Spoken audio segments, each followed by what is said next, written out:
All right, week 4, game number 2 in the Cascades Conference. East Jackson 1-2, 1-1 in the conference, traveling to Michigan Center 2-1, also 1-1 in the conference, with that lone loss coming last week at the hands of the Napoleon Pirates.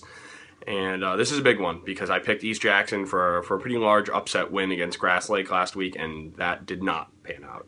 East Jackson lost 55-0, and while I felt after 2 weeks of scoring 40-plus points that East Jackson really had figured something out offensively, it became more clear after last week that it really just hadn't seen a real defense yet. Daniel Poole did not have the same 5 touchdowns that he had week 1, week 2, and I should have given Randy Cole and Grass Lake a little more respect than I did. They gave up 45 to Napoleon, who didn't look all that impressive in my estimation week 1 against Columbia Central, and I read too much into that.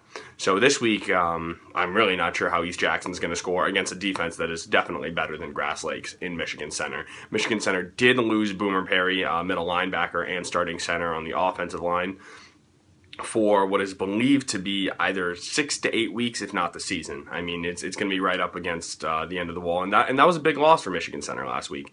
I mean, that leader in the middle, the best player on that side of the ball, and that's how Napoleon, actually that was the difference in the game, and that's how Napoleon was able to win.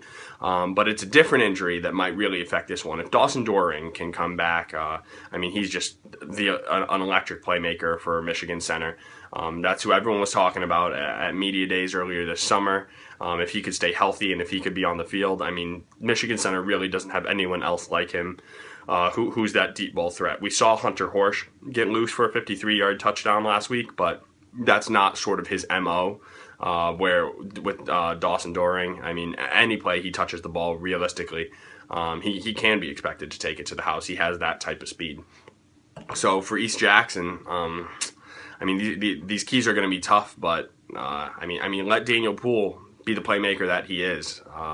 There's not going to be he doesn't have a whole heck of a lot of help around him. There we go.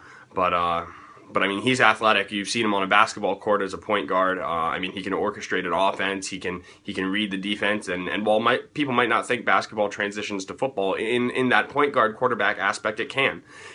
Leadership, vision, all of that. And he has that. And so he's going to need a big game. And for Michigan Center, let's get Jake Nichols back on track if you're the Cardinals. He's had a couple tough games. He was pretty good last week against Napoleon, just fumble, interception, a few too many turnovers. I believe he has 5 in the last 2 weeks.